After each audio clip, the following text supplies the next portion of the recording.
Put that one Okay. down. All right, though, morning. Oh, I got a deal here on step increase on Brian Kermit. Brian's been a terrible year now. Turned out to be a real good help. Let's go on to 6B. From 6 I make a motion to approve this Brian Kermit step raise from 6A to 6B. I second motion, all in favor, say aye. Aye. Motion carried. Yes, we got Wilson's done, we were working on waters when Over there, that bridge, where that water hole is. east of Donald's, yes. Right. About a day and a half to do it, and get it done, yeah, they got it, So we have to raise that. well, we're cleaning out the ditches east of there. And hauling the dirt down in the low spot, so it doesn't, so good stuff. It worked out real good on Wilson's, I thought. I mean, as soon as it settles down. Your pay ranges right from the 25th through the 26th. Okay. Can you just change that for me to the 26th? Sure. I would do that. Oh, you need to do that, okay. Well, I don't want to pay him 4 days on his old salary and the rest of his new. That'd be awesome. Give me initial that. Please, you are so efficient. And then, I'm looking at a sign machine that cuts out, for like doing 911 signs, we just buy the blanks. Whatever, hard time keeping all those things up, and then you can do directions, informational signs like. No, make St. those John. Well, some of the smaller signs like that, I mean, it would be very effective for stop signs and some of our regulatory signs. You know, I think it would be effective for that, especially if we ever end up having to put all 911 signs at every cool down, every intersection sometimes. So, Seems like logos, you can call them for you, I'm not missing out there, I'm not. I don't. Who keeps track of those? we keep track of. But if they call in, let you know that too, that's how Yeah. you get back up. But usually, I mean, if you order, and I don't know if you guys want to change this or not, I mean, you usually wait till I get a few to order, instead of just order one at a time, because. It's more expensive, probably. Yeah. And that's. So this machine here, you can make your own as you need it, so they Yes. call it. Is it, what's its expense on? Oh, it probably, well, I don't have the paperwork That's all right. with me. I mean, it probably run around $7,000. You got that, then you got a computer to, but I mean, I think in the long run, we'd save money as opposed to buying, just buying it. Yeah, I have no idea what the signs cost to be, so. Well, everything's went to this high intensity, so all our sign costs are going up probably 30 to 40%. So, yeah, I mean, if it's not one thing, it's another. I mean, all the new MUCDB book says that they're all supposed to be changed out by 2010 or 2012. Will this make, these will make them high intensity then too, then? You just buy the sheet and we cut them out. We buy the blanks already with the green background, and then we will put them on what we need. That way we can make it what we need, like rainy day. They get more information, bring it up here. Sure. Other than that, we're hauling sand and getting ready for the next one, which is gonna be fun. It's gonna be expensive But too. I have to get a little fuel here pretty quick. Yeah, money's gonna go pretty quick. I mean, All you said this year, you're supposed to have much for the next one. for the oil itself. Or they charge us for the ton, I figured that. No, it's by the gallon delivered. I mean, And we can either have it delivered, we can haul it, and it's just about a 9-cent difference a gallon, so I don't know how long it is we got the tanker coming from Mexico.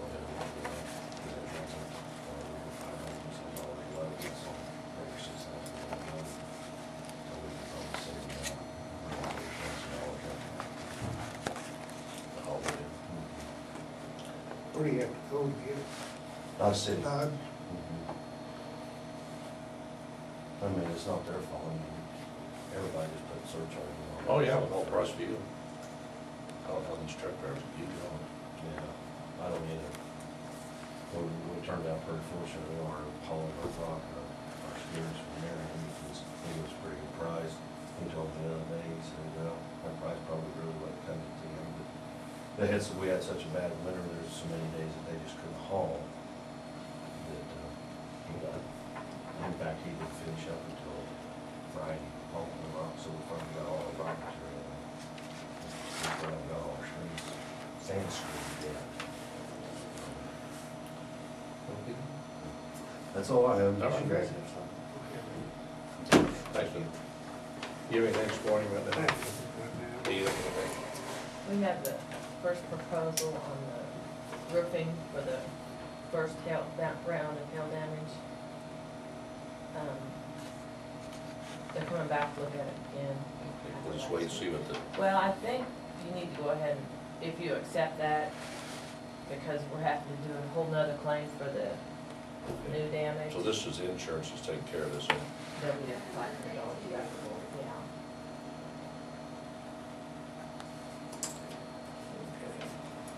We'll go over and talk about it later. Okay, we'll start making the next one later. We'll recess.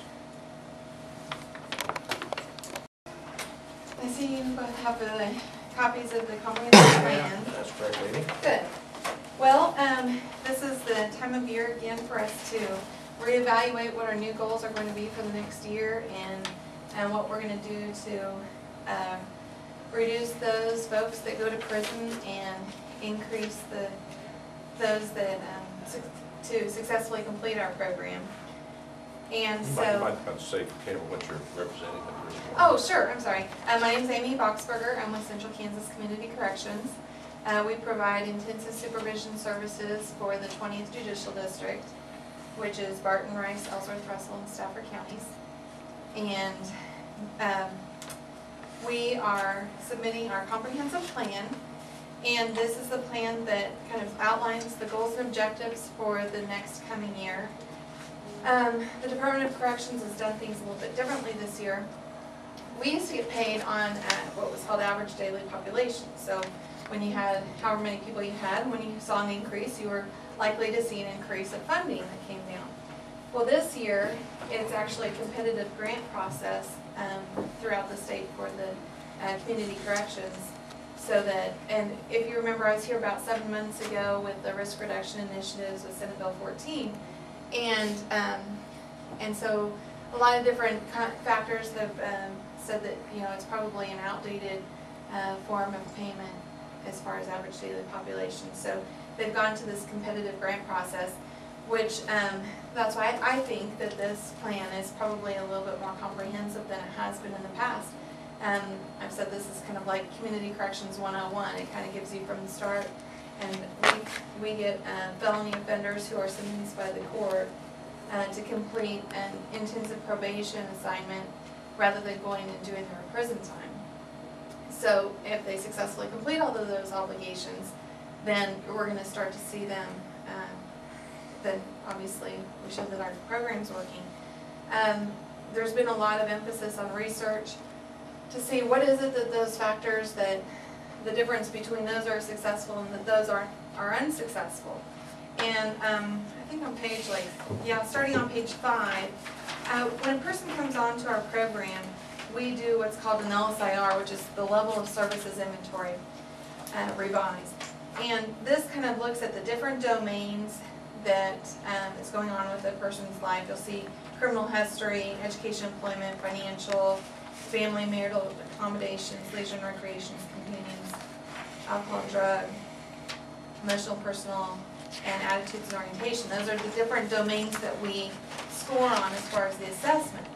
We do that when they first come onto the program, and then when we do 6 months after, and then again at discharge.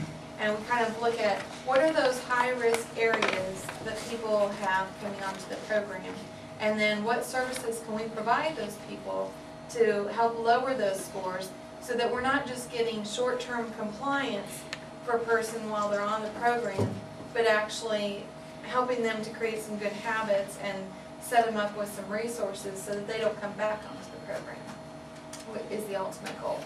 So, which is a little, this is a, well, I should say, oh, I say a little bit different, but it's a huge difference, I think, in the way that we've been conducting supervision, just even in the past, you know, I've been there for 10.5 years, and it's just completely shifted. And I think definitely for the better. But on page 7, we realize, it notes the significant differences between those that successfully complete the program and those that are revoked. The 5 different high-risk areas include companions, family and marital. And if you think of this, you know, the companions, who they're running with, their family marital, how accepted criminal or pro-social behavior is in the home, leisure and recreation, what are they doing in their free time, alcohol and drug, you know, if they're obviously using substances, and then attitudes and orientation, what's their attitude about pro-social and criminal behavior. So those are the 5 biggest high-risk factors, and you know, it seems pretty much common sense that that would be the differences between those that are successful and those that aren't. So we've had a chance with Senate Bill 14 to kind of restructure our programming to look at going what's called evidence-based practices. And with that, we're really going towards research-based programming of what is actually going to help people be successful, and so that's kind of what we settled, kind of moving our goals towards as far as for the next year.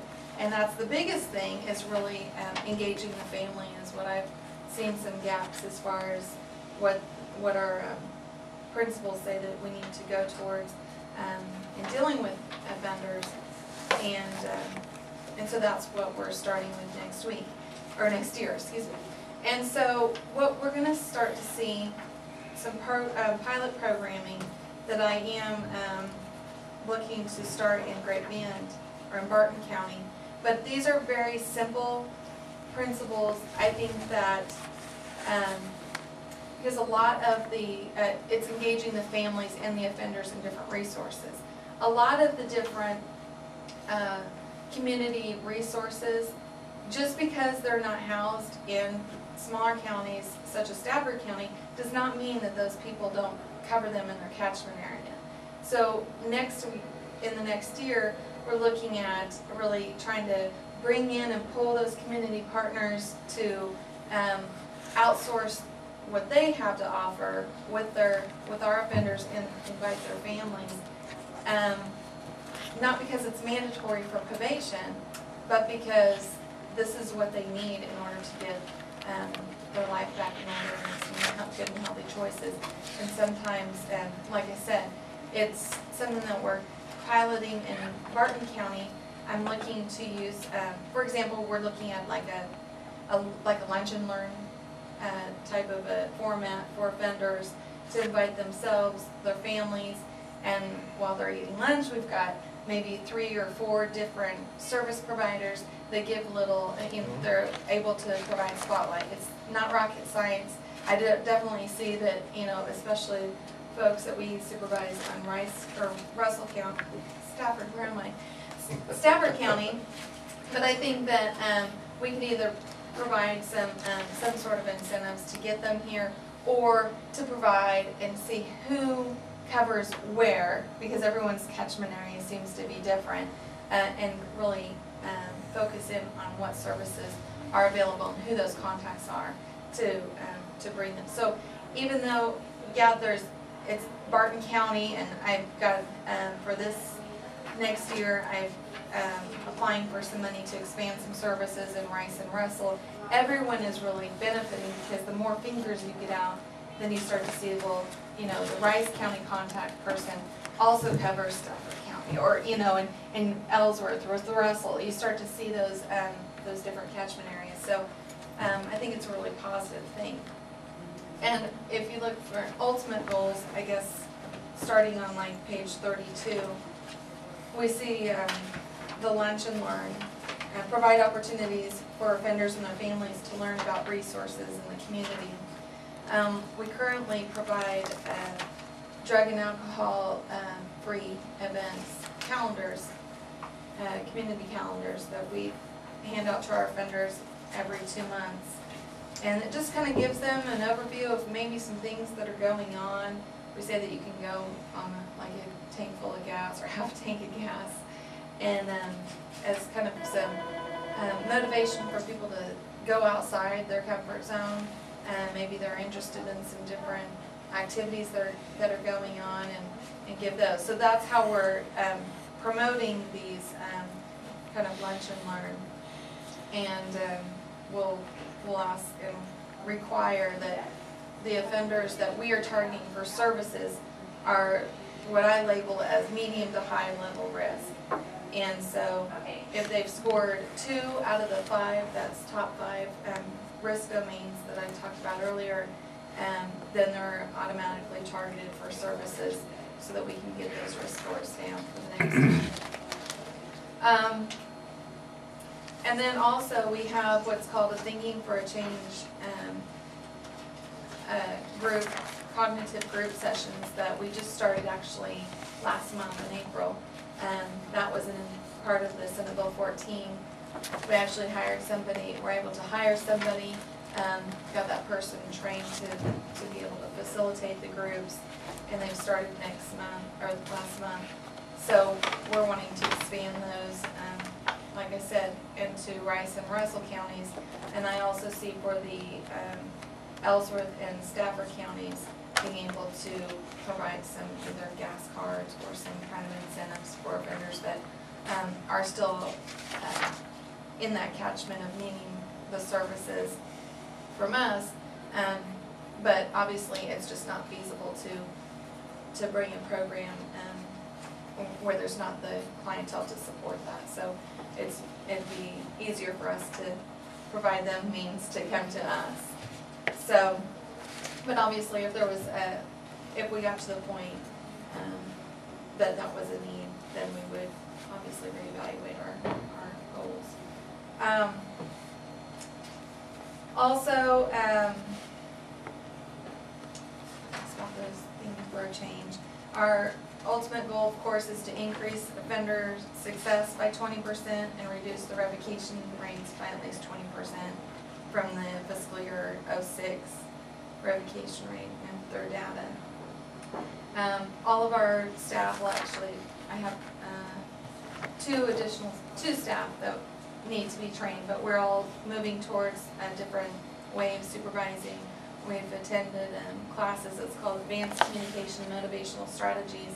And it's actually learning a different way to speak to offenders, which actually it's talking less and listening more, providing them with opportunities to have those light bulb moments to say, oh, okay, I'm getting this now. So it's been working, I think. We've had definitely a different rapport with our clientele that seems to be, I've been, of course, presenting the comprehensive plan for the last few weeks, and a lot of the commissioners, the question has been, well, okay, it sounds like you have a lot of good services, and that's fine. So what happens if somebody is off of supervision, and do they come back? What happens? And I said, well, obviously this is a court-ordered program, so some, they're not coming back onto the program, but I definitely feel like just how we're moving, we've developed a rapport with those folks that if they needed to call us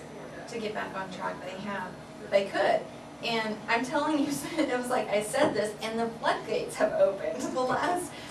Last 2 weeks, I have been called by so many offenders. It's like 5 or 6 of them, and it's really, some just to say, hey, I'm doing well, and I don't know if they see my name in the paper maybe or something, or heard, and just thought they'd come in and say, hey, I'm doing fine. And then I had a couple that, were kind of struggling and needing some, where do I go? I need to, nip this in the bud or whatever. And I just think that spoke volumes to me. So I just thought it was interesting, and I wanted to share that it really does make a difference to come and either be seen, or if, in the paper, on the news, whatever, of what our program's doing, and, recommend that people really get the help they need so that they don't have to have the legal troubles, but they are seeing the other side of, pro-social isn't bad, it's not, And, you know, law abiding is not something that you need to run away from, that you can really have a better life by acting in this pro-social means. Those kids are calling, at least they're.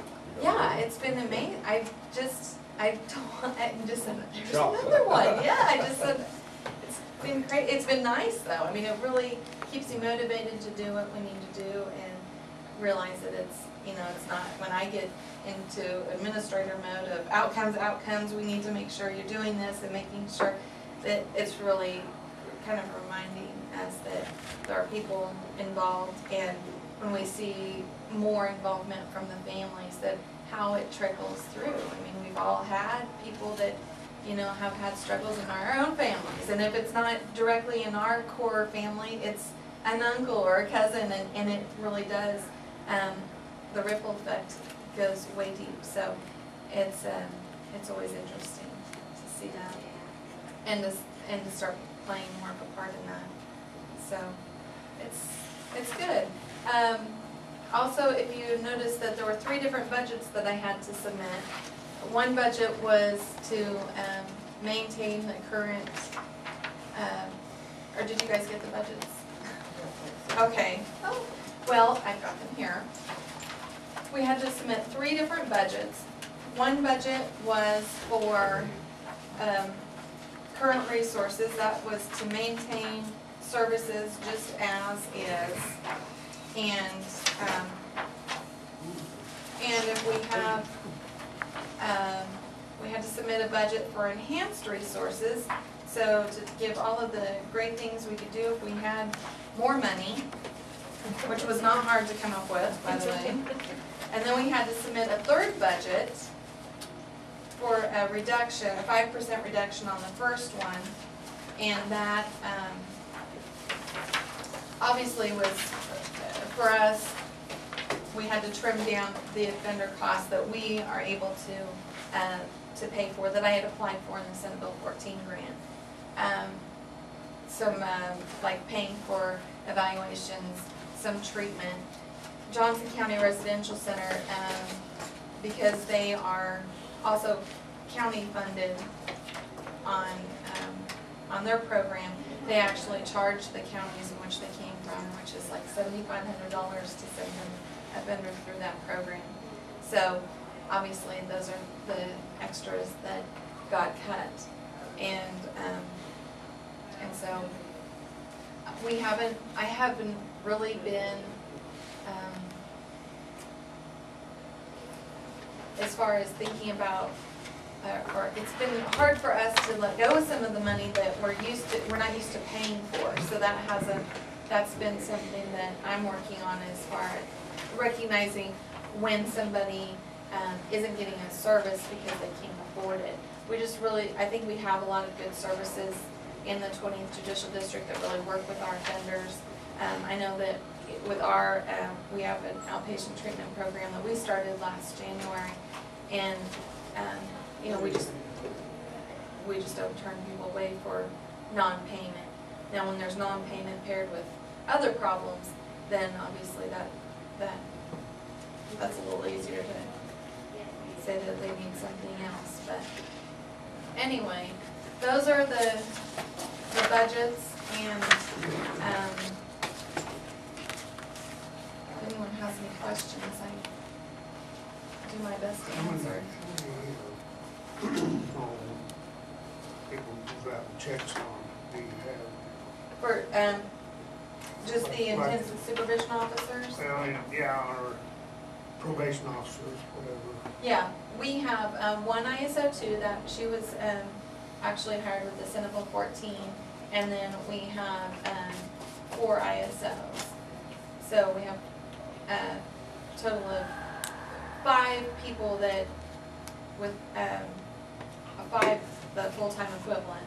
With Heather's and mine, I still have a little caseload in Heather's, so we are looking at possibly hiring another person. That's what I'd like with my enhanced budget, so that we can allow the one of the officers is the Thinking for Change coordinator, and she's facilitating those groups right now in Barton County. I'd like to move those also to Rice and Russell County, and allow expansion of those services. But, our average daily population has been growing. We're nearing about 200 right now, when it wasn't, seems like about 6 years ago, we were right at 100. So you just see this ebbs and flows, and a lot has to do with probably Senate Bill 123, which was mandatory. People that were convicted of felony drug offenses were ordered to complete 18 months or up to 18 months of mandatory drug treatment, and that allowed, that supervision had to be by community corrections. And then we started to see there's a lot of people that are on for those drug crimes. So. I'm out, payday. You just don't get the straight alcohol to, No. make them come. It's tough. I think if they got somewhere to get that card signed. It's tough, and I know there's a lot of, there's a stigma with, can a drug addict go to AA? There's some of the struggles that they deal with, even in their head or when they go to a meeting. But a lot of them, and what we try to encourage, always trying out different 12-step meetings, because every single one has their different personality and their different outlook on things, and you might find somebody that might just be the right fit for you as far as a sponsor or a good community support person. But we really, a lot of those people, even if drugs were non-existent, it's in their personality to have some sort of addiction. So they're gonna have that, and they recognize that. So there's a lot of different struggles. They can't just, it's not for the support groups or for anything to work for them. They have to make it work. They have, it's part of their struggle and their journey of life. So. Yep. Do it for somebody else, do it for yourself. Exactly. So I would ask for your approval on this comprehensive plan. It is, I have sent it into Topeka, but because they gave us a short turnaround on the grant itself, they gave us an extension on getting the signatory approval. So. I noticed on the governing board membership, Joel Jackson is Stafford County Commission representative. He's not our county attorney anymore. I know, and Is that a, major deal? No, what had happened was, and I believe that happened right before I came on to, as director, but he was actually, the nomination continued from the commission even, because it's not an attorney representation.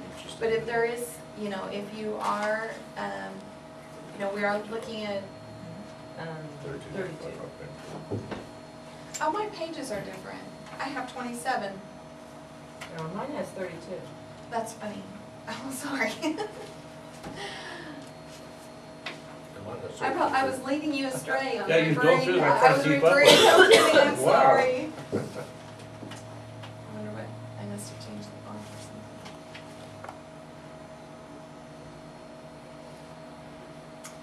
Well, you And got I'm a list looking of at, everybody on your membership board, on your board, you got a blend of several different areas. right, and we have all of the different requirements. They have the representing, and actually Joel is representing just in general. He is up for, renewal on his membership, and we could definitely open that up in Stafford to see if there's any citizens from Stafford that would, yeah. I just have to notice that. Yeah, I've seen it on two earlier, but I thought, I didn't know where the site, what he's representing, where the appointed by. I've seen his name over there. So. Right. That's a good point, thank you. And, His term's of July. but I do remember, I think there were, I don't know how much effort was put into finding a new person. They usually put like an ad in the paper or, mention that at commission meetings. And I'll have to, I can find the notes, but I Well, remember. at least Stafford County, not represented, but he's been on the membership, on the board, the governing board. There needs, I think we're the county representatives, I'll tell you, so, mhm. I don't know how important that is, but did a Well- good job. You know, that's, Joel is, I think he's been on the board a long time, but there's definitely, I think that Jeff Parr had served on it in the past before Joel, but Joel, I know, has been on it for several years. So if there is, somehow I can make arrangements for July to start looking at a appointment, or to see if there's anyone from the community that would be interested in serving. What's the meeting schedule on? Quarterly, we meet Quarterly? quarterly, and we do pay mileage and meal. We usually have lunch provided, and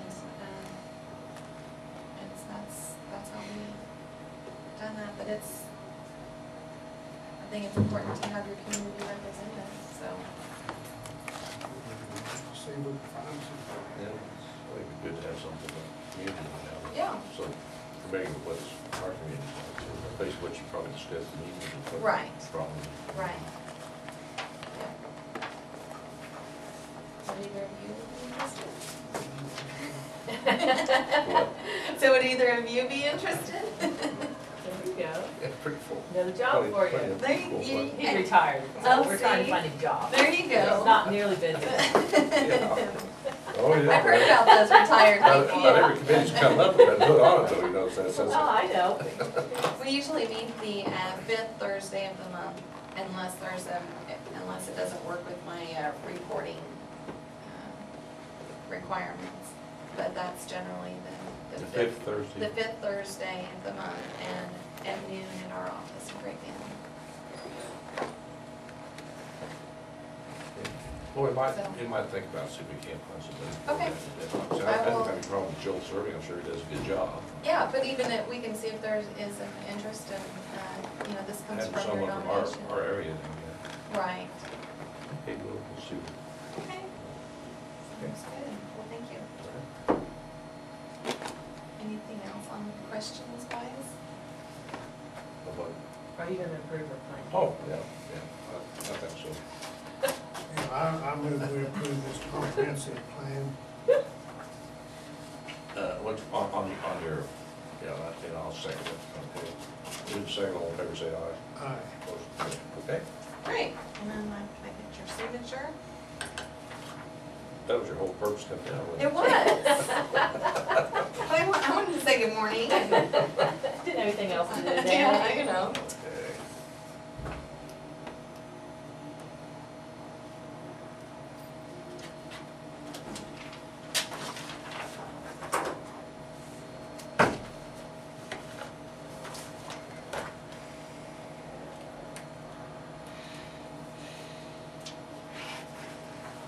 Great. Well, thanks a lot. And I'll You're be welcome. back to report on how great we're doing, Right, Okay. or ask for suggestions. thanks for coming in. Thanks. Thank you. Bye-bye.